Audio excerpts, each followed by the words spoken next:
अब रावण के 10 सिर, किसी ह्यूमन बीइंग के 10 सिर सुने हैं एक्चुअल में? कभी देख चलता हुआ मिले ना, जिस 10 सिर वाला बंदा उसको पकड़ के ना साइंटिस्ट रिसर्च करनी शुरू हो जाए, 10 सिर भाई कैसे चला रहा है? कभी भी पॉसिबल हुआ है?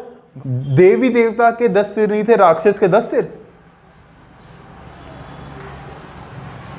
10 सिर 10 बुराइयों को रिप्रेजेंट कर रहे हैं उसके जो 10 सिर रावण के दिखाए हैं, 10 बुराइयां हैं उसमें। कौन कौन सी बुराइयां हैं उसमें?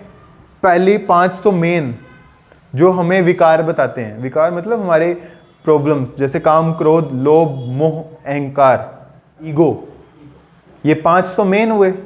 अब इन 5 की वजह से और भी चीजें आनी शुरू हो जाती हैं। कौन कौन सी चीजें आनी शुरू हो जाती हैं? आलस, ईर्ष्या, ईर्ष्या मतलब जलना किसी से, आवेश, मन में आ रहा है वही करी जा रहा है, सिर्फ मन का राजा हो जाना, वो 9वीं चीज। 10वीं चीज है बहाने देने वाला, हर एक बात में बहाने बनाना।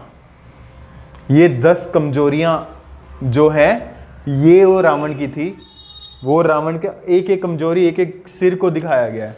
देखा है रावण का एक सिर मारते हैं, खत्म करते हैं, एक और वापस से वो सिर आ जाता है, फिर एक सिर मारते थे, एक और सिर दोबारा से आ जाता था। ये चीज़ देखी है आपने रामायण में, जब एंड में रावण को ख़त्म कर रहे होते हैं, देखा है? तो जब वो, इसका मतलब है आप अपनी 10 की 10 ये जो कमजोरियां हैं इसके ऊपर एक साथ ख़त्म करो। जब आप इन 10 की 10 कमजोरियों को एक साथ ख़त्म नहीं करोगे तब एक के भी प्रेजेंट हो, अगर एक भी प्रेजेंट हो तो वो वापस से जनरेट हो जाती हैं वो 10 की 10 कमजोरियां।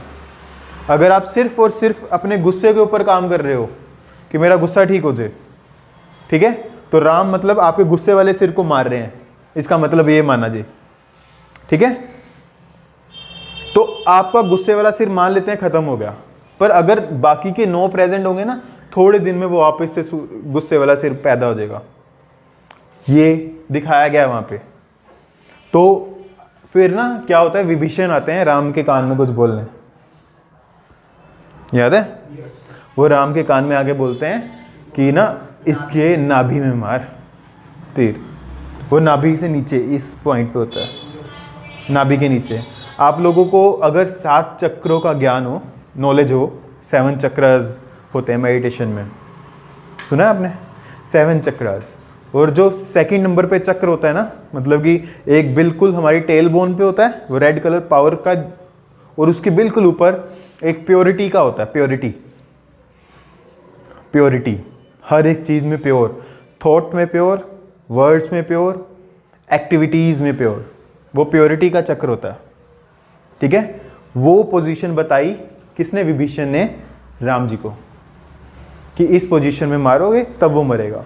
तो इसका मतलब रावण की प्योरिटी, जहाँ पे जो प्योर चीज़ उसकी इम्प्योर हो चुकी थी उसको मारो, मतलब कि अपने में प्योरिटी लेके आओ। जब आप अपने थॉट्स में प्योरिटी लेके आओगे, अपने वर्ड्स में प्योरिटी लेके आओगे और अपनी एक्टिविटीज़ में प्योरिटी लेके आओगे, तब ये 10 के 10 जो विकार हैं, रावण के 10 के 10 सिर हैं, ये खत्म हो जाएंगे, ठीक है?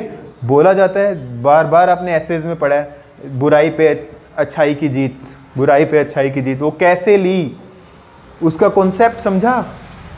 ये है उसका कॉन्सेप्ट मैम। तो ये 10 चीज़ों के ऊपर लड़े हम अच्छे से, अपनी जो हमारे में ही है। तो मैं तो बोल रहा हूँ हमारे में भी रावण है, हमारे में ही राम है इस टाइम।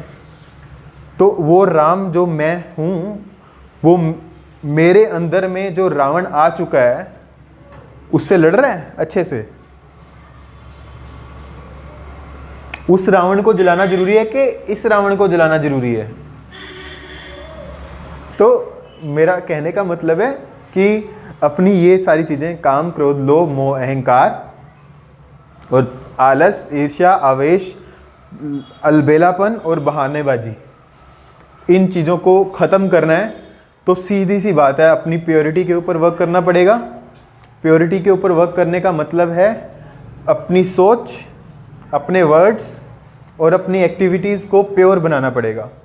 जैसी सोच वैसे वर्ड्स, जैसे वर्ड्स वैसे एक्टिविटी। तो इनके ऊपर काम करेंगे तो हम किसी भी तरह के रावण के ऊपर जो हमारे अंदर ही है उसके ऊपर जीत पा सकते हैं। ठीक है जी।